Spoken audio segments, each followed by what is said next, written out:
Buenas noches, audiencia. Hola, Daniel. Buenas noches, Néstor. ¿Cómo le va? Siempre decimos contigo que en San Francisco pasan cosas y tenemos que estar alertas para seguirlo. Algunas cosas que pasan no nos dejan contentos, pero son sucesos que interesan a la gente y por eso necesariamente hay que abordar. Hoy tenemos un día de candente actualidad y con 3 interlocutores en los 3 bloques de primerísimo nivel. La verdad, un orgullo contar con estos invitados en esta noche, ¿no? Vamos a hablar de cuestiones judiciales, de carácter local, en el primer bloque, de una cuestión judicial importante a nivel provincial, como el narcoescándalo, con uno de los jueces que dictaron sentencia. Y vamos a hablar de economía, con 3 interlocutores de primer nivel. En el primero de los bloques, un tema que se conoció en la ciudad y generó muchísimo interés de parte de la opinión pública el sábado a la mañana. Los hechos ocurrieron en la madrugada del sábado, una fiesta electrónica que nos remite inmediatamente a la Time Warp y las muertes que se experimentaron allí. Una actuación de la justicia y de la policía que generó consecuencias. Para hablar de este tema tenemos al hombre que más sabe de esta cuestión, porque es quien desarrolló la investigación, condujo el procedimiento y sigue la causa desde la Fiscalía, en este caso en el segmento que le toca actuar en la lucha contra el narcotráfico, en la aplicación de la ley provincial. El doctor Bernardo Alberione, lo volvemos a molestar porque, bueno, Bernardo, estás en un lugar clave en el esquema judicial de San Francisco. Prácticamente todos los temas importantes en términos judiciales pasan por tus manos y nosotros te agradecemos muchísimo que vos tengas la deferencia de acercarte aquí y poder hablar de esos temas hasta donde se pueda, siempre con el máximo de los respetos por tu actividad, ¿no? Buenas noches. Buenas noches. Contanos un poco cómo fue cómo sucedieron los hechos de la madrugada del sábado. Lo primero que hay que aclarar es que no es algo que surgió y se hizo en ese momento, sino que es una investigación que lleva varios meses. Hay una tarea de inteligencia previa muy importante sobre lo que se denominan las fiestas electrónicas, que no por ser fiesta electrónica significa que sean lugar de consumo necesario, lugar de, digamos, no es mala palabra. El tema es en qué condiciones, dónde, cómo se da, con qué gente y qué es lo que pasa adentro, porque no deja de ser una fiesta como cualquier otra. Entonces es importante que tengamos en cuenta no estigmatizar, es decir, ahora fiesta electrónico... Sinónimo de consumo de drogas. No, o sea, a ver, en el caso... Sabemos que el consumo de drogas es absolutamente transversal a cualquier tipo todos los fiesta, sectores de la sociedad, a cualquier tipo de vinculación con actividades culturales, musicales, económicas. Esa investigación, Bernardo, ¿era a nivel judicial o trabajaron en equipo con la policía? A ver, la investigación de todo lo que es narcotráfico, la lucha contra la última etapa del narcotráfico, que es la venta al público, el menudeo, que es la única que está habilitado para intervenir, claro, se hace con personal que no es de la policía, si bien se denomina Fuerza Policial Antinarcótico, depende del Ministerio Público Fiscal, están separados de la policía de los azules o de las administrativas, digamos. Esta policía depende directamente de la Fiscalía. Con ellos se hace la tarea de inteligencia. Es una estructura, esa manera de trabajar, es una estructura muy americana eso. Es un sistema, sí, tiene bastante que ver con un sistema americano y, bueno, se está trabajando con las herramientas que tenemos. ¿Y cuál fue la idea de la concepción de esta fuerza? En lo que respecta al Departamento de San Justo, estamos trabajando bien.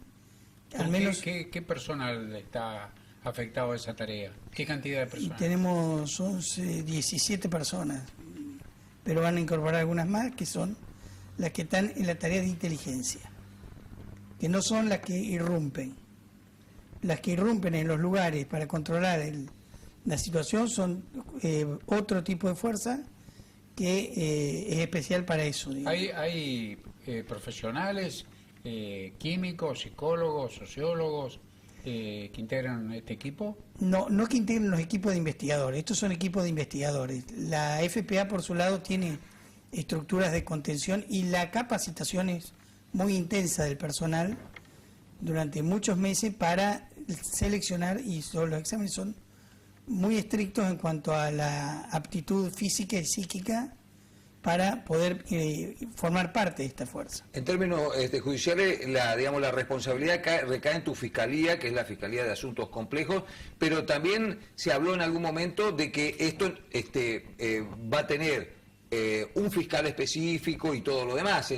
A principios de año se hablaba de eso. ¿Eso va a ser así o va a permanecer en tu órbita? Es una decisión de política judicial, digamos.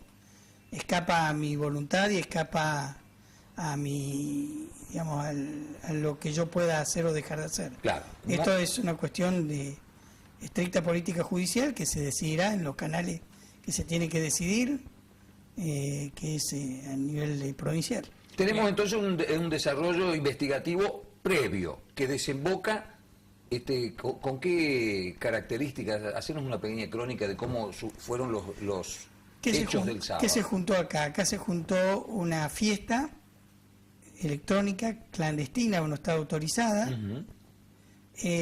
donde la tarea de inteligencia previa nos indicaba que podía ser un lugar de consumo de drogas, de facilitación del consumo de drogas.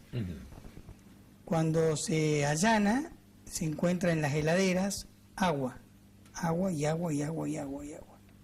Típico de cuando se consumen drogas la sintéticas. La deshidratación que producen las drogas sintéticas. Entonces, por eso estamos diciendo que hay una serie de indicadores que nos llevan a nosotros a decir si el ámbito es, digamos, está hecho para el consumo o si se consume eventualmente en el lugar, que es una diferencia muy grande. O sea, no es lo mismo que un grupito de personas consuman que en la fiesta se consuma. Claro, que se facilite el lugar para comercializar. Exactamente. Ahí se entraría en una tipificación delictiva. En este caso se secuestró una cantidad de droga, de estupefaciente importante. A ver, normalmente estamos en la etapa del menudeo, o sea, estamos en la última etapa. Es muy raro encontrar grandes cantidades. Lo que nosotros buscamos probar, lo que acreditamos es la comercialización, la venta por dinero de estupefacientes. ¿Qué tipo de droga pudieron secuestrar?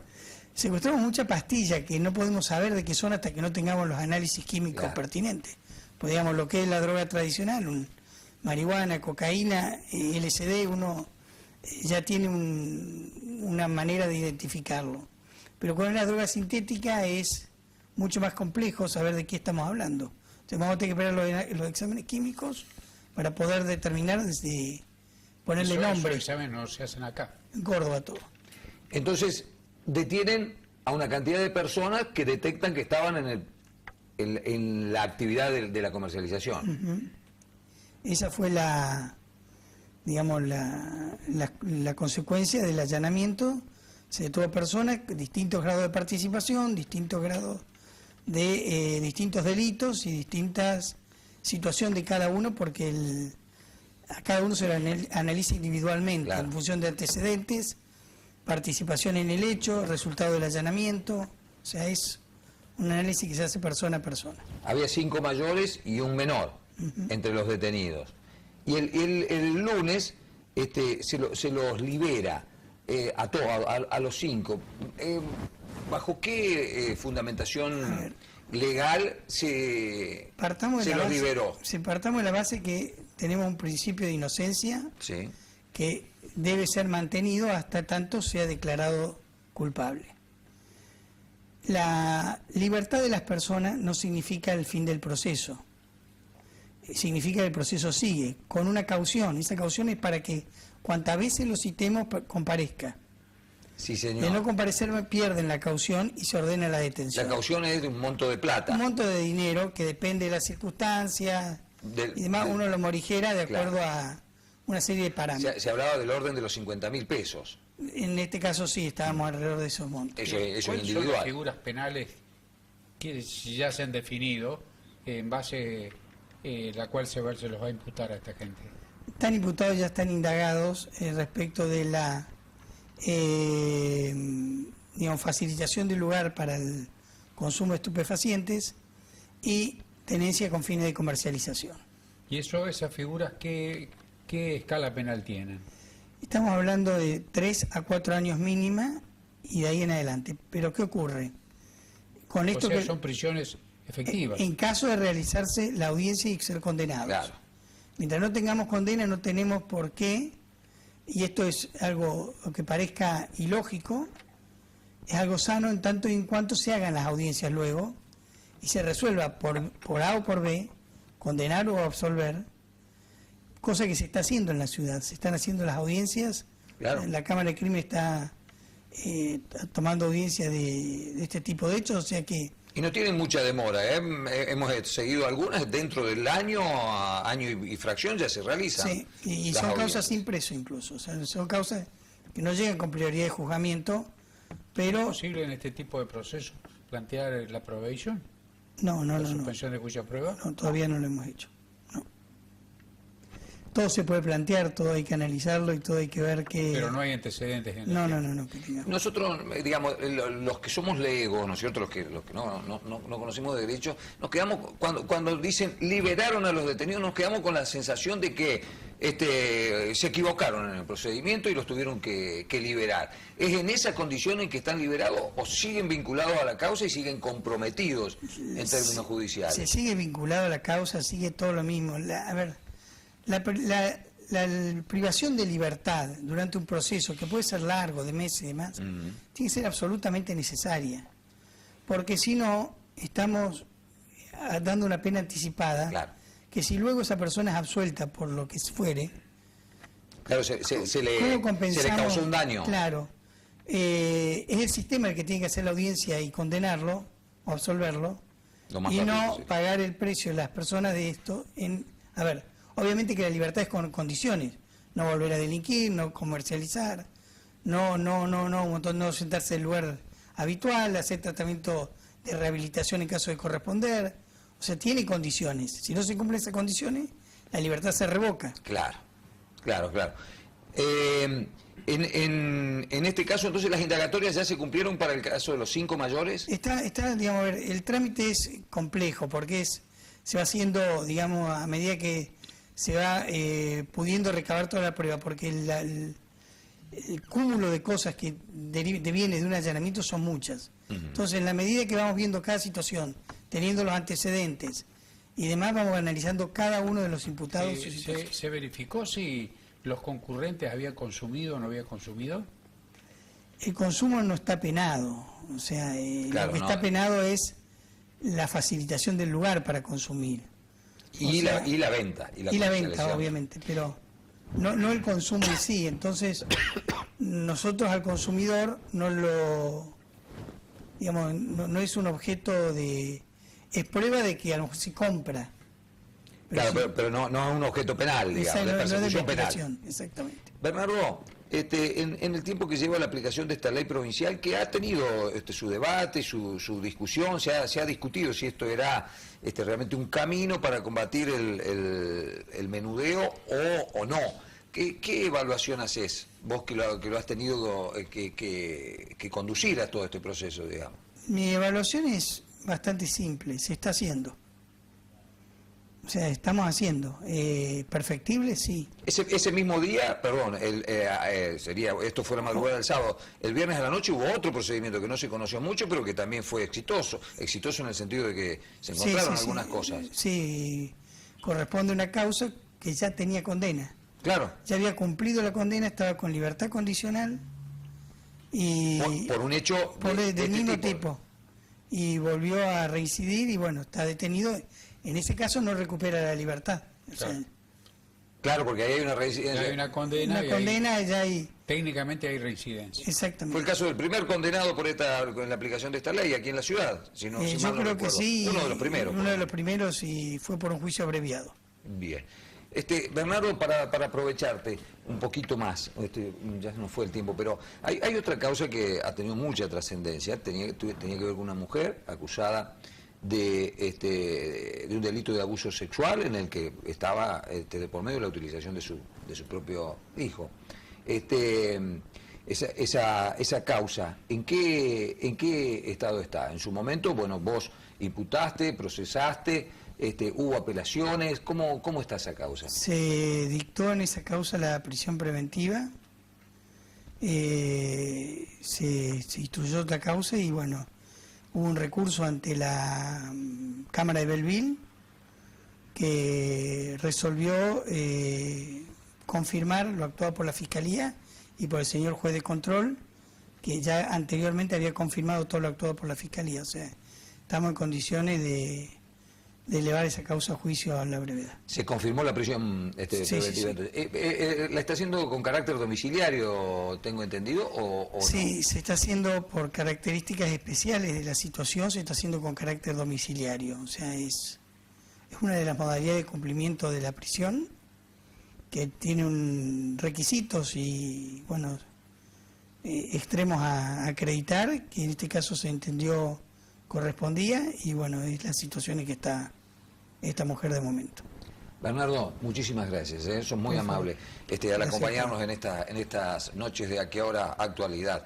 Es fundamental para nosotros contar con la palabra de los protagonistas, porque si no vienen todas las especulaciones y viste que por ahí empezamos a desviarnos nosotros. En cambio, la posibilidad de charlar con vos nos pone sobre los temas tal y cual son, ¿no? Gracias. Vamos a buscar nosotros una pausa. Cuando volvamos seguimos con la cuestión judicial, seguimos con la cuestión que tiene que ver con el consumo de droga, pero en este caso uno de los casos que con mayor repercusión pública a nivel provincial y nacional. Se lo conoció como el narcoescándalo, terminó a los ojos de la justicia no siéndolo. Hubo una Cámara Federal que juzgó, y en la integración de esa Cámara Federal, nuestro juez, el juez federal de la ciudad de San Francisco, el doctor Mario Garzón. Con él vamos a hablar sobre los detalles de esta sentencia que se dictó y algunas consecuencias posteriores que ha tenido específicamente el voto del doctor Mario Garzón.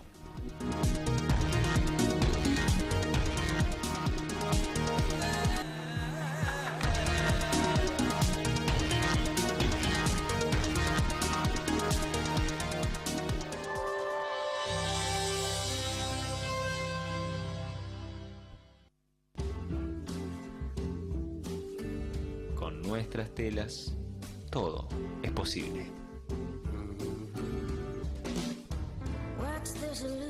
Todo lo que quieras crear y puedas imaginar. Colección Otoño-Invierno 2016. La Reina. Biuren Computación, el mejor servicio técnico para tus equipos. Reparación de notebooks y netbooks, todas las marcas y modelos. Cambio de pantallas, teclados, bisagras, reparación de cargadores. También conseguí baterías y cargadores nuevos. Traí la Biuren Computación, tu servicio técnico de confianza. Biuren Computación, seriedad y respaldo en la atención de tus equipos. Y tu Raspen 1765. En 3, 2. Prevengamos la gripe. Lávate frecuentemente las manos con agua y jabón. Cubrite la boca o la nariz al toser o estornudar con pañuelos de papel o con el pliegue del codo. Ventila los ambientes y permití la entrada de sol en tu casa. Mantén limpios picaportes y objetos de uso común. Ante cualquier síntoma, consulta a tu médico. Entre todos, vamos más alto. Ministerio de Salud, Gobierno de la Provincia de Córdoba. Valentino. Colección Otoño-Invierno 2016. Ya conoces nuestras marcas, pero esta vez te volvemos a sorprender con una colección única. Descuentos especiales con Macro y Nativa. Consulta los planes con tu tarjeta. Valentino, seguinos en Facebook. En el año de su centenario, sumate y colabora con el hospital. Te necesitamos. Ganá con la gran promoción de Devoto, la Asociación Civil San Francisco Solidario y el Hospital Iturraspe, en adhesión a su centenario. Pedila al 310153. ¿Qué más querés? La gran promoción.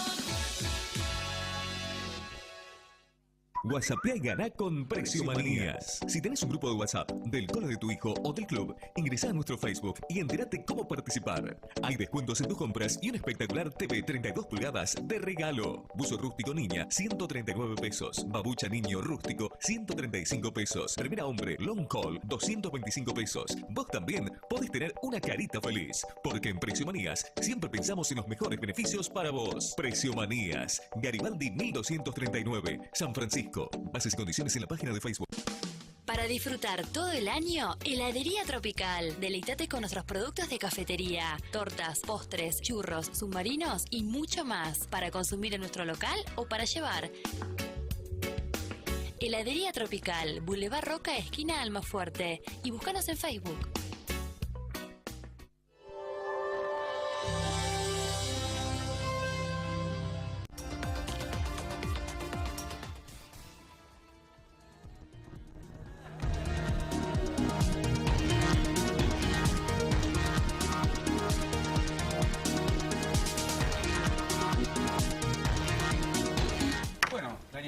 Una causa que en su momento tuvo un altísimo impacto político, que incluso llegó a hacer temblar la gobernación de la Sota.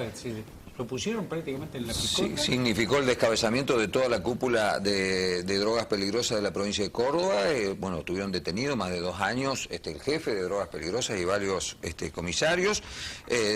Una causa que arranca con denuncias de carácter periodístico, que llega al juzgamiento y en la Cámara el doctor Mario Garzón integrándola. Así que nadie mejor que él para hacernos una síntesis de lo que se trata, esta causa que se conoció como el narcoescándalo, y de lo que sucedió en la audiencia, donde, si bien hubo condenas, no las hubo por los delitos vinculados al narcotráfico. Claro, Mario. Aclaremos, ¿no es cierto?, por qué nuestro invitado hoy puede explayarse, porque ya se ha dictado sentencia y se han leído los fundamentos de la Exacto, y ya emitió su opinión.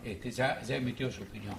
Mario, buenas noches. Muchas gracias por hacerte un lugarcito y llegarte a charlar un rato con nosotros. Buenas noches, Néstor. Es un gusto. Un placer, realmente un placer. Mario, una pequeña síntesis. Bueno, la verdad que es tanto y es tan voluminosa la causa, que tiene tantas aristas, que es difícil. Pero bueno, voy a tratar de... pensaba mientras recién escuchaba... diciendo la sensación que tuve cuando fui sorteado a integrar esta causa. Me asustaron 2 cosas, digamos. Por un lado, que los abogados que actuaban, abogados de fuste, como el doctor Franco, decían que se trataba de una causa muy compleja. A la par, se habían apartado 8 integrantes del Fuero Federal, 8 jueces federales. Entonces, obviamente, algo me... Bueno, pero uno comienza, digamos, cuando comienza el juicio... Lo primero que tiene en mano es la acusación fiscal, claro, y las imputaciones, las figuras delictivas y la prueba. Yo me instalo, digamos, hago, digamos, una suerte de... Veo los antecedentes que me proporcionan la minuta, como se llama, la minuta de la causa, los secretarios del tribunal. Paralelamente ingreso, digamos, para interiorizarme sobre todo ese marco que le había dado un programa de televisión. Y también veo un devenir político y me dije en ese momento, acá viene a ser uno de los 3 juicios.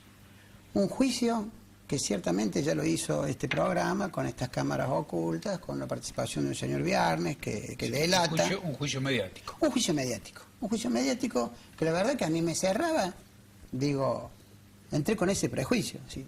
Pensaba lo que pensaba la mayoría de la gente. Si me toca sentarme en este estado para prácticamente condenar a esta gente, porque ya habían pasado testigos, habían pasado narcotraficantes, policías, A la par también hubo medidas del poder político que reaccionó rápidamente. O sea, ni bien surge esto, el gobierno, por decirlo de una forma, el poder político se cubre, diciendo, bueno, a ver, una franja de la lucha contra la droga va a pasar a la esfera, digamos, de la provincia de Córdoba, o sea que no esté en la justicia federal. Al mismo tiempo disuelve La ley que aplica el doctor Alberione es consecuencia de este. Claro, es una posibilidad, es la desfederalización, la posibilidad que le da a las provincias de que manejen los eslabones más bajos, del consumo personal y la venta al menudeo. Bueno, entonces, a la par de eso, veo que, bueno, se vuela la cúpula de la policía de la provincia, el ministro de Seguridad, o sea, hay un cambio hasta que, bueno, se llega, bueno, hace poco, ayer o antes de ayer, ha cumplido un año la Fuerza Policial Antinarcótica. Claro. O sea, hasta incluso no tiene ni siquiera, antes la División Drogas Peligrosas, y esto es Fuerza Policial Antinarcótico. Y no depende, como bien lo dijo el doctor Alberione, depende del Ministerio Público. Y hasta lo último, es decir, hasta eso, el juicio nuestro duró 2 meses. Sí. Hasta hace 2 meses se decía hasta se acaba de cambiar el color de los patrulleros. Entonces son cosas que a mí influyeron, digamos, para decir, hay un juicio político que si se quiere desatender de esto, hay un juicio mediático que ya los condenó, y a mí me toca sentar a escucharlo al fiscal con las imputaciones, escucharlo a los defensores, las ampliaciones de las indagatorias, y recoger la prueba y fallar. ¿El fiscal que intervino en la instrucción es el mismo que intervino en la acusación o cambió el fiscal? No, cambió el fiscal. El fiscal estuvo el doctor Senestrari, quien había actuado en primera instancia, y vino el fiscal, el doctor Abel Córdoba. El cargo exactamente no sé, pero es fiscal general de juicios estratégicos de trascendencia institucional nacional de la Procuración General de la Nación, una cuestión así. Viene de Buenos Aires, sobre todo especialista en materia de crímenes de lesa humanidad. Bueno, entonces empieza a desarrollarse y uno tiene la tarea de la tarea del juez prestar atención a ese marco que son los hechos. Claro. Y los hechos eran asociación ilícita, o sea, por parte de la División de Drogas Peligrosas, privación ilegítima de la libertad, como consecuencia de que en una de las causas donde había intervenido irregularmente un informante, le adelanto el famoso señor Viarne, y después tipos menores, digamos, salvo un caso de extorsión, que los casos menores de incumplimiento de los deberes de funcionario público, que tiene de 1 mes a 2 años la pena. Bueno, comienza a desarrollarse el juicio, empiezan a comparecer, recogimos en total 35 testimonios. Una pregunta, doctor. El tribunal que usted integró, ¿se limita a presenciar la actividad de la acusación y la defensa o participa activamente en las audiencias? Bueno, es un poco de las dos cosas, y no quiero ser ecléctico en esto, pero por un lado el tribunal tiene que descubrir, tiene como norte descubrir la verdad de los hechos, entonces en función de lo que acusa, con los límites de la acusación, o sea, descubrir la verdad de los hechos, pero tampoco debe confundir su rol, que es imparcial, a diferencia del fiscal, claro, que debe ser objetivo y controlar el principio de legalidad y de las partes, que es tratar de hacer zafar, digamos, a los imputados. Entonces, ese es un rol. Yo personalmente tuve un rol activo porque quería saber qué es lo que pasó, lo que había pasado, pero también sin ponerme en... O sea, tratando de hacer preguntas que no puedan favorecer o al fiscal o al defensor. Bien. ¿Y del desarrollo de la audiencia? Entonces, cuando se va desarrollando la audiencia, después que termina la audiencia nos juntamos con los colegas, con gráficos, empezamos a escuchar testimonios, pruebas, y lo primero que nos preocupa, o sea, es la asociación ilícita, o sea, que es un tipo penal. El 210 del Código Penal, es un tipo complicado, porque para que la gente lo entienda, son cuando 3 personas, 3 o más, se reúnen para cometer delitos. El fiscal había dicho... No para cometer ese delito. No, determinados delitos. Determinados delitos. Sí. Entonces, eso prestar atención, digamos, en esas circunstancias. ¿Y cuáles eran esos delitos? Pagar peajes, o sea que a la División Droga le pagaban para que los narcos pudieran vender. Por otro lado... se embagallaba, el término embagallamiento es ponerle droga a alguien que no la tiene, claro, e involucrarlo en un proceso.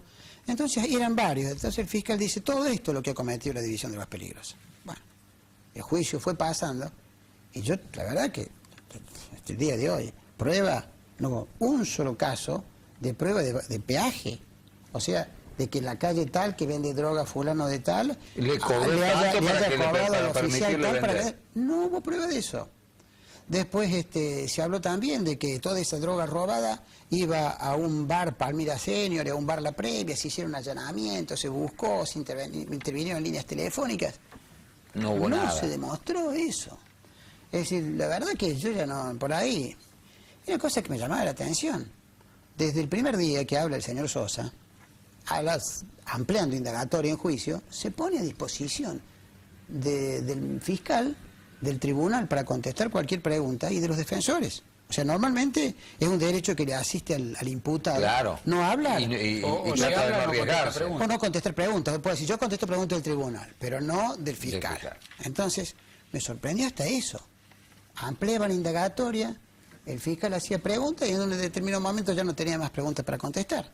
Entonces nos dimos cuenta, nos miramos entre los jueces ya, digamos, en la pasada ya la mitad del juicio, al mes y pico, y decimos, acá la de la asociación ilícita, que es, claro, no hay prueba. O sea, tratábamos en el afán ese de ver si se corroboraba lo que decía el fiscal. Entonces, nos damos cuenta que, bueno, sí encajaban los otros tipos menores del incumplimiento de los deberes de funcionario público, un caso, digamos, de extorsión, un caso concreto del oficial Franco Argüello, que en un procedimiento pidió dinero, la mujer hizo la denuncia, eso estuvo bien y por eso se lo condenó y es el que ha quedado adentro.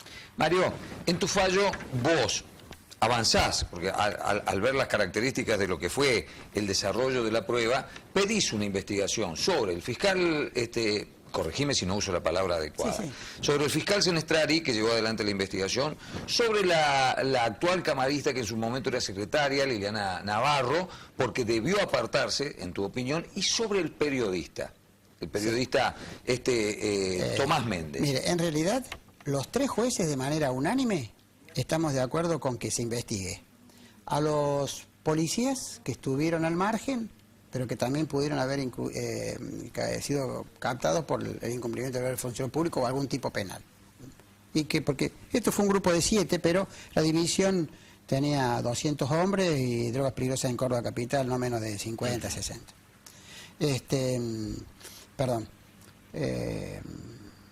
Luego que se investigue a Tomás Méndez. Tomás Méndez, la verdad que él, cuando va el productor, él empieza el testimonio diciendo: yo en realidad me arrepiento, dice, de haber hecho lo que hice, dice, veo a esta pobre gente. La verdad que me quedé sorprendido, yo pensé que venía a avalar. Esta mañana, o sea, que lo entrevisté a Tomás Méndez, y él dice que él dijo que se arrepentía, pero por las consecuencias que tuvo desde un punto de vista personal. Que vos malinterpretaste, digamos, su arrepentimiento. Yo leí 2 veces, escuché, yo grabo, leo cómo opero, como sé que es un juicio complicado, grabé personalmente, más allá del audio oficial, tengo mi grabador para luego escucharlo. Escuché 2 veces. Es claro lo que él dice. Y hace alusión al caso de Sosa, o sea, eso lo dice. Luego va a dar cuenta que él estuvo en España, que cómo se llevaban a cabo estas declaraciones. Bueno, había cosas mías, yo le hice varias preguntas en el juicio al señor Méndez. Él esta mañana, por ejemplo, nos admitió que pagó por testimonios. Después, claro, y después resulta que cuando viene el señor Castro, que el que lo acompañaba en las cámaras ocultas, bueno, dice que cuando estuvo de España trajo 3 chalecos con las cámaras, y desnudo un montón de cosas, dice, aquel que editaba, yo lo acompañaba, filmaba. O sea que él puede estar enemistado con el señor Castro porque después se desvinculó, o sea, yo tomo con pinzas. Era material editado. Entonces, claro, sumamente editado. Y como yo noto porque cuando le pregunto a Castro, ¿y usted cómo deja de trabajar con Méndez en el programa de él? No, tuvimos unas diferencias. Cuando yo veo que hay una historia en una versión con el periodista, supongo que puede estar exagerando, mintiendo. Señor, claro. Entonces, justamente le digo, señor Méndez, ¿usted nos puede alcanzar al tribunal el material en bruto? O sea, sin los recortes. Claro. Sí, me pongo a disposición. Y eso, el señor Méndez se lo lo tiene que recordar, porque eso está grabado. Entonces, que se investigue, porque acá, mire, esto es lo que un poco ha disparado. La disidencia mía, o sea, todo el tribunal está de acuerdo que se investigue a Méndez, sí, que se investigue a los policías, que se investigue al fiscal Senestrari, por una denuncia que hizo el doctor Sapiola, por dos cuestiones. Una, que hace hincapié el doctor Bacanarraja, de que el fiscal Senestrari le ha dicho, mire, no me publique, eso era con respecto a Méndez, pero Senestrari que había tomado algunas declaraciones cuando la instrucción la llevaba el juez. Eso no lo tendría que haber hecho, en principio, o sea, eso, pero como no era nuestro el motivo de investigación. Y luego está la participación del Poder Judicial del Juzgado Federal número 1, porque el hecho tiene lugar en una pelea que se da el 13 de julio en una estación de servicio de Sagrada Familia y la Avenida Colón. Ahí donde se pelea, aparece la policía y lo detienen a Viernes. Un hombre que ya lo detienen a Viernes porque había pagado unos vehículos con dólares truchos. Entonces, Viernes es el que da origen a... el que estalla todo esto. Claro, detenido Viernes, va a la Justicia Federal, al Juzgado Federal número 1, secretaria de la doctora Navarro, y una causa por dólares falsos.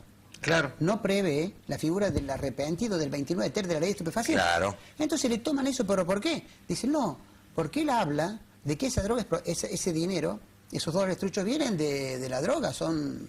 Entonces, bueno, de por ahí, digamos... Por ahí lo toman y lo llevan como arrepentido. Y le dan tratamiento de arrepentido, está 20 y pico de días detenido, y luego queda en libertad, y libertad vigilada. Pero yo lo que hago hincapié en el... Pero el tipo desapareció. Lo que hago hincapié, claro, el tipo Viernes desaparece, pero en el momento ese, cuando está detenido y alojado en tribunales federales, se sabía perfectamente quién era. Ya tenía sentencia del Tribunal Oral del Chaco, había estado en la cárcel de La Plata hasta el 2009, había estado en secuestros extorsivos, es decir, tenía, pero habían unificado penas, el Tribunal de la Cámara de Río Cuarto también, ha estado por todos lados. Era reincidente terciario. O sea, y así mismo uno se da cuenta que puede aportar datos. Claro. Pero él a mí no me cabe duda, no me cabe duda de que él hizo eso para no ir detenido. Ya sabía que se iba, como se dice en la jerga, se iba a comer varios años preso. Claro. Entonces, claro, viene esto. Al mismo tiempo no entiendo por qué el fiscal Senestrari no se opuso a la excarcelación. Se tenía con estos antecedentes, se lo deja libre, 20 y pico de días. Entonces yo digo... Siendo que era la clave de toda la causa. Claro, es decir, no pueden ser tan ingenuos, por más, y ni puede ser tan astuto, y los otros pueden ser tan ingenuos de desconocer esta situación. Entonces, bueno, eso es lo que me lleva a mí a sospechar y a decir, yo no la juzgo ni a la doctora Navarro, ni a los estamentos intermedios que valoraron, digamos, este caso de un juicio de probabilidad. Simplemente lo que digo, a diferencia de mis colegas, porque todos estamos de acuerdo, digo, tenemos que investigar también el Poder Judicial. Claro. Nos tenemos que investigar nosotros. Porque... Por una cuestión de higiene. Yo le digo una cosa, pública, claro. y obviamente, esto, miren, 2 meses que duró el juicio, yo estoy bien, yo estoy tranquilo, sereno, y como lo he dicho en un corto, en mi voto, creo que los jueces tenemos que dar la cara, tenemos que explicarle a la gente por qué fallamos del modo que fallamos. No son, doctor, los tiempos de Calamandra y donde el juez habla por su sentencia. Pongo y digo qué es lo que ha habido en el juicio, no hubo prueba para condenarlo y tiene que salir. Y bueno, tiene que salir, ¿y cómo deja en libertad? Y tiene que salir porque la ley me lo dice. Porque si uno no se cae la asociación ilícita y lo condenamos por incumplimiento de los deberes de funcionario público, la pena, todos han estado 2 años y 8 meses. Claro, ya tenían cumplida. Y lo condenamos a 3 años y 6 meses. Entonces, cuando uno cumple las 2/3 partes, ya sale. Claro. Por eso salieron. Ahora, obviamente, este juez que habla tiene un costo de la sociedad que dice esta justicia corrupta, lo deja en libertad. Pero una cosa muy distinta es que haya un periodista que haga un juicio, que recorte, que sea fiscal, parte, defensor, que hable.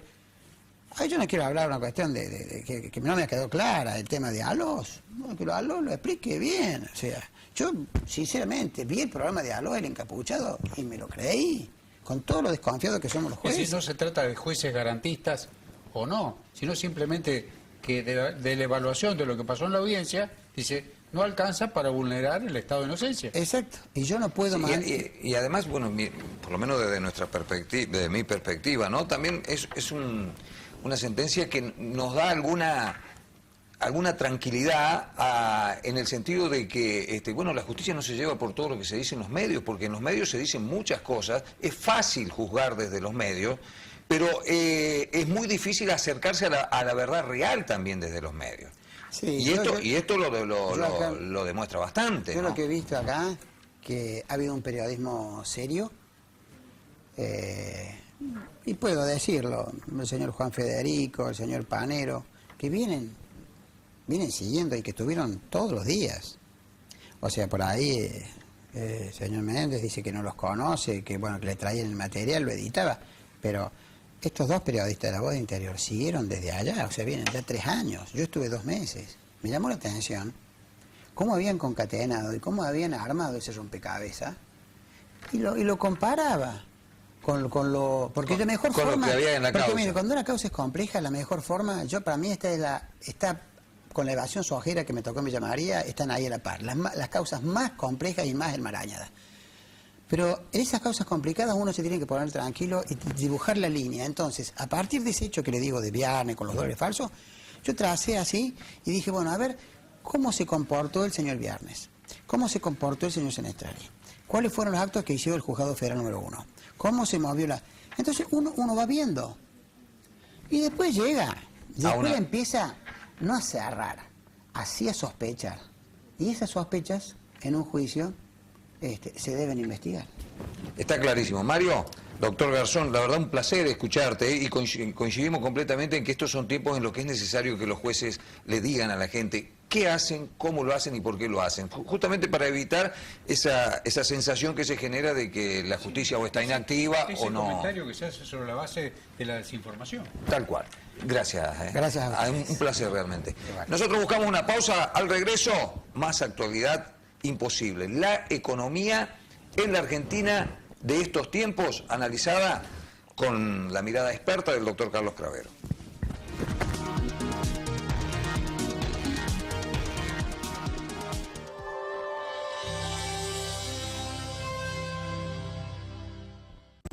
El local más original de la ciudad presenta colección otoño-invierno. Santorini Dilanot, moda para hombres que saben lo que quieren. Santorini, lo único, lo original, lo nuevo de Siamo Fuori, Noent y Cara Cruz. 25 de mayo 2077. Santorini Dilanot, elegancia y estilo. Neo abre sus puertas de manera diferente. Segundo Festival Job en Neo Design. Prepárate para vivir un fin de semana distinto. Los días 19, 20 y 21 de mayo, Neo te vuelve a sorprender.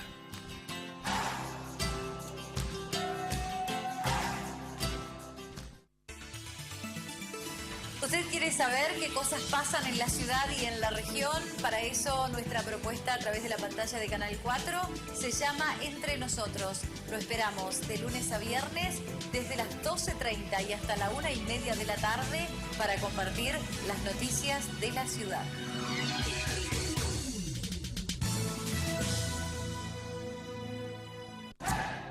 Neo abre sus puertas de manera diferente. Segundo Festival Job en Neo Design. Prepárate para vivir un fin de semana distinto. Los días 19, 20 y 21 de mayo, Neo te vuelve a sorprender.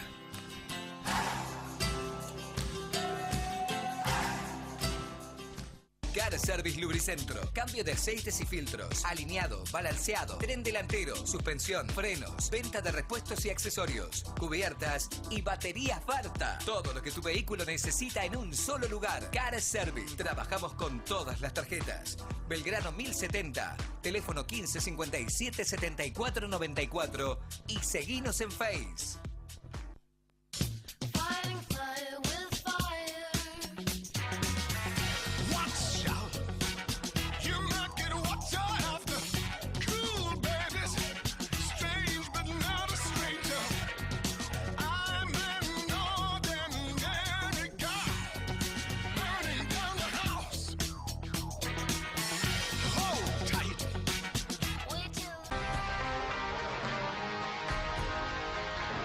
Conocemos tu sueño.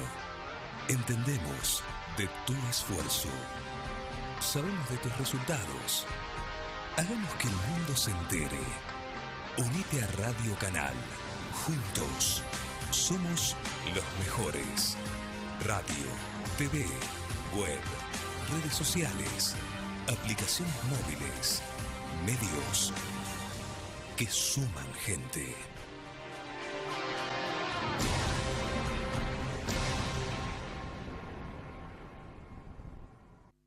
En Musimundo tenemos las mejores promociones. En mayo, por tu compra con crédito Musimundo, te llevas un delicioso pack de Café Martínez para que juntos podamos compartir un momento muy especial. Musimundo, parte de tu mundo.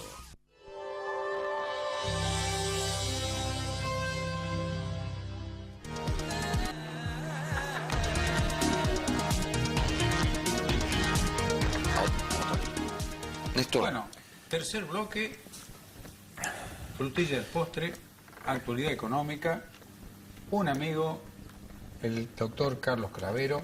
Carlos, gracias por compartir con nosotros estos minutos. Vamos a aprovecharlo al máximo. Vamos al máximo, sí señor. ¿Qué cuadro de situación estás haciendo respecto del momento económico que está viviendo Argentina? Antes de hablar del momento que estamos viviendo, tenemos que recordar un poco de cómo estábamos hace 5 meses para tener una idea de todo esto, ¿no es cierto? Claro, un parámetro, claro. Un parámetro. Recuerden ustedes, lo hemos conversado en su momento, estábamos en una economía estancada, alto déficit fiscal, déficit en la balanza comercial, inflación, recesión, cepo, el país en default, y como si esto fuera poco, dentro de un marco institucional donde las instituciones no funcionaban y además había un problema social. Recuerdan ustedes que las muertes por gente que tenía hambre en el norte, todo esto que se manejó, bueno, todo esto es lo que... Una ausencia total de indicadores también. De indicadores, estadística no había, y bueno. Y todo esto lo está afrontando el nuevo gobierno y llegamos a la situación de hoy. En todo este tiempo, ¿qué es lo que logró el gobierno? Primero es que restableció las instituciones, por lo menos han empezado a funcionar. Por ahí a uno le puede parecer que pareciera que no hay gobierno, ¿no? Porque hay una independencia total de los poderes. Sí, o sea, señor. estamos acostumbrados a los personalismos, a los caudillismos que manejan todos los poderes. Entonces, bueno, eso es un primer logro importantísimo. Un segundo logro que se hizo, se eliminó el cepo y se trató de bajar en algo, yo creo que ahí nos quedamos a la mitad, de la presión impositiva. Se subieron los mínimos que pueden deducir las personas, sobre todo las personas que trabajan en relación de dependencia. No se tocaron las escalas, que esa es la cuenta pendiente. Y se empezó a trabajar en el tema de levantar el default, que se levantó a un alto costo, pero se levantó. ¿Y qué es lo que queda? Queda todo lo otro, que no es poco. Queda el déficit fiscal, queda el déficit de la balanza de pago, queda la inflación. Con una herramienta presupuestaria que se heredó del gobierno anterior y que no facilita absolutamente nada el movimiento de este gobierno. Exactamente. Con una independencia de poderes que yo diría que hasta más que independencia en el caso legislativo es totalmente contrario. Sí, señor. Entonces... Lo que sale es por un acuerdo, o con el oficialismo o en contra del oficialismo, pero son acuerdos. Y con negociaciones que uno se olvidó ya de que el tema de la política es ese, ¿no es cierto? El de la negociación, y pareciera que hasta es deshonesto hacer eso, ¿no es cierto? Yo te doy esto y dame aquello. Y yo digo, bueno, ¿cómo podemos empezar este camino? ¿Por dónde va esto? Yo creo que esto no hay otra solución más que la reactivación, el que el país empiece a producir a pleno. Y para esto se necesitan las tan mentadas inversiones externas, que antes de venir van a analizar el marco jurídico y qué medidas hay, en cuanto a lo laboral, por ejemplo, pero tiene que haber un incentivo a las inversiones internas. Y uno puede decir, ¿pero dónde están las inversiones internas? Bueno, hay toda una batería de medidas. Yo antes de venir estaba escuchando que, en primer lugar, se va a mandar un proyecto de ley para establecer un blanqueo muy importante para que se produzca la inversión interna, es decir, Sí, todo ese dinero que está escondido, hay cientos de millones de dólares que está que oculto. la gente por desconfianza lo tiene en su casa. Bueno, aparentemente va a haber un blanqueo para que esos capitales que están ociosos... La información que manejas es solamente blanqueo. Blanqueo y moratoria impositiva. Y moratoria impositiva. Por un lado. Pero por otro lado, a última hora, se habla de una serie de medidas, algunas por decreto y otras que el proyecto va a entrar a la Cámara, de incentivos a la inversión interna. Cosas como, por ejemplo, aquel que invierte en compra, ya sea de equipos nuevos o usados, maquinaria, o sea, todo lo que sea para producción, excluirían a los automóviles, se le va a dar de lo que inviertan un % para poder aplicar al impuesto a las ganancias. Sería una aplicación directa. Un poco una experiencia que tuvo Frondizi en su época. Creo que Frondizi habría hecho algo de eso, sí, con buenos resultados. Lamentablemente sí, se lo truncó a ese gobierno. Y también algunas medidas importantes para las pymes, como un plazo más grande para depositar el IVA y el poder utilizar el impuesto a los débitos, de los cuales hoy se utiliza solo un tercio de una parte, o sea, del débito por los depósitos y no por los débitos en sí, ¿no? Carlos, una de las herencias también que recibió este gobierno es un déficit en la cuenta corriente muy grande. De ahí se explican las actualizaciones de los servicios, fundamentalmente. Pero esto ha impactado grandemente en la inflación. El gobierno nos dice, son medidas de shock que había que tomar, pero que a corto plazo la inflación se va a frenar, y hablan de algunos números que, bueno, suenan como fantasiosos. ¿Te parece que va en camino de contener la inflación, que en mi opinión es lo que más preocupa hoy al ciudadano? Es lo que toca al ciudadano de a pie, como se dice, es lo que palpa diariamente cuando se sube al ómnibus, cuando paga la factura de luz, en fin, todas esas cosas. Carga nafta. Exacto, todas esas cosas elementales que hace uno cuando está en actividad. Yo creo que... yo no soy tan optimista en que vaya a ser tan abrupto el cambio, pero yo creo que va a haber un camino hacia eso, que va a llevar su tiempo. Lo mismo, yo digo, en el tema de las inversiones externas. Está bien, arreglamos el default, que era una condición necesaria pero no suficiente, y el inversor externo no va a venir corriendo a invertir acá. Tiene que darse y ver esa voluntad interna para poder salir. Pero para esto se requiere, en primer lugar, todas estas medidas, que ya veremos si salen así como está trascendido, estos anuncios que han hecho en las últimas horas de esta noche, si salen realmente así, porque después va a la Cámara, le corrige. Claro. Eso, por un lado, tiene que haber esas medidas, el gobierno tiene que trabajar en eso. En segundo lugar, tiene que haber una responsabilidad dirigencial muy importante.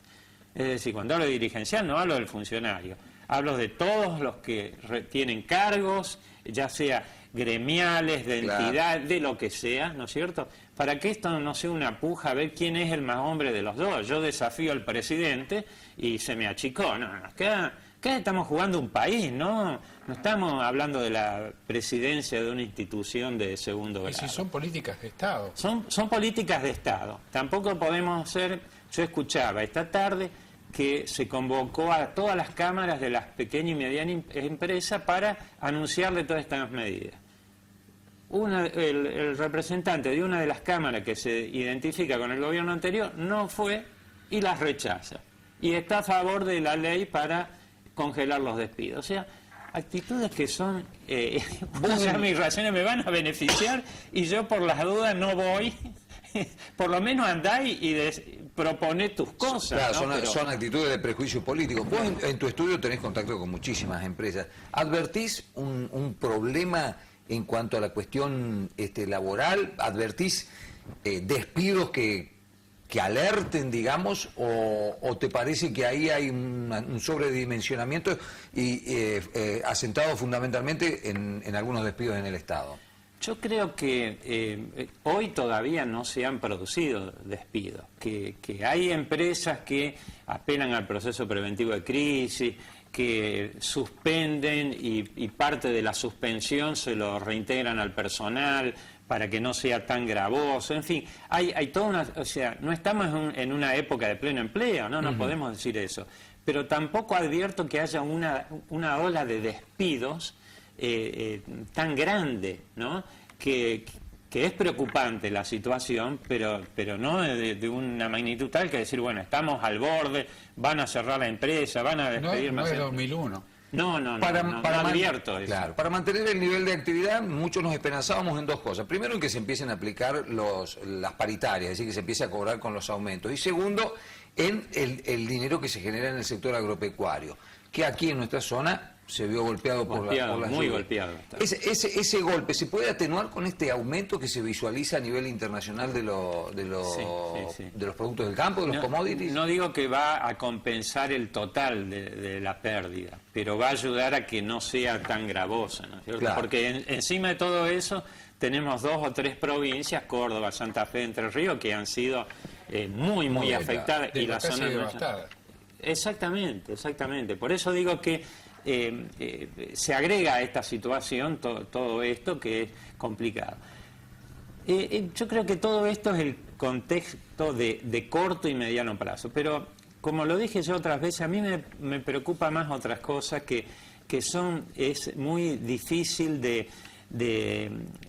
advertirlo y de tomar las medidas porque los logros no se tienen tan rápido. Primero, a mí me preocupa el tema educativo. Mirá vos. O sea, a mí me preocupa el tema educativo para mañana, no para la generación mía, sino para lo que viene. Exacto. O sea, tenemos que volver a revalorizar todo lo que es el sistema educativo de todos los niveles para que la gente se forme y esté capacitada para el mañana. Vez pasada leía la frase de alguna persona muy importante que decía, si usted quiere sacarlo de pobre, edúquelo. Claro. ¿Cierto? Creo que es el mejor antídoto contra, señor. Y contra la hoy pobreza. educarlo ya no se limita a leer, escribir y las 4 operaciones. Exactamente. Hay un cúmulo de cosas que es muy importante. Entonces, el tema mío educativo es una cosa que me preocupa. Y después, el otro tema que me preocupa es la cultura del trabajo. O sea, yo creo que estamos años luz de los que peinamos canas y hemos visto cómo nuestros padres, nuestros abuelos, nos inculcaban la cultura del trabajo. Hoy eso se ha desvirtuado y hay que volver a recuperar. Vez pasada escuchaba un filósofo español que vino a Argentina hará 4 o 5 años y dijo que para poder recuperar lo que era la Argentina años atrás que él conoció, le iba a ir por lo menos 40 años. Yo me asusté, porque 40 años... Pero estamos hablando de cosas de fondo, estamos hablando de educación, de culturas de trabajo y demás. Sí, que son las que perfilan en definitiva un país. Si ustedes me dijeran, ¿por qué no nos das, o por qué no le das a la audiencia una calificación de lo que estamos viviendo? Sí. Si esto está bien, está mal, por dónde vamos, más allá de, o sea, lo hago con un tema técnico, ¿no es cierto? Con un análisis técnico, dejando de lado el tema ideológico, porque lo que peor hay es ideologizar la economía, porque ahí vamos mal, ¿no es cierto? Yo diría que, y repetiría una frase que dijo un economista días pasados, que dijo, mire, si ustedes quieren entender a lo que estamos viviendo en la Argentina, el que lo decía vive en la Argentina, esto es como cuando uno está en su casa y tiene el baño en el medio de la casa y tiene una sola entrada a la casa, una sola puerta. Resulta que el baño está a la miseria. No funcionan los artefactos sanitarios, hay humedades en la pared, se caen los revoques, no funciona. Y hay que empezar a arreglarlo. ¿Qué pasa en la casa cuando empiezan a trabajar la bañera? Está todo lleno de arena. Sí, señor. Uno no puede vivir, no puede caminar, se cae. Y yo creo que esa es un ejemplo concreto de lo que estamos viviendo hoy. Pero al baño hay que arreglarlo. Pero al baño hay que arreglarlo, si no, no se puede vivir. A ese costo, no hay otra forma, no se puede entrar por el techo. Clarísimo, como siempre, Carlos. Qué lindo que es charlar con vos de estos temas. Néstor, hemos tenido un programón para nosotros dos, por lo menos, la hemos pasado bárbaro. Esperemos que la gente del otro lado también.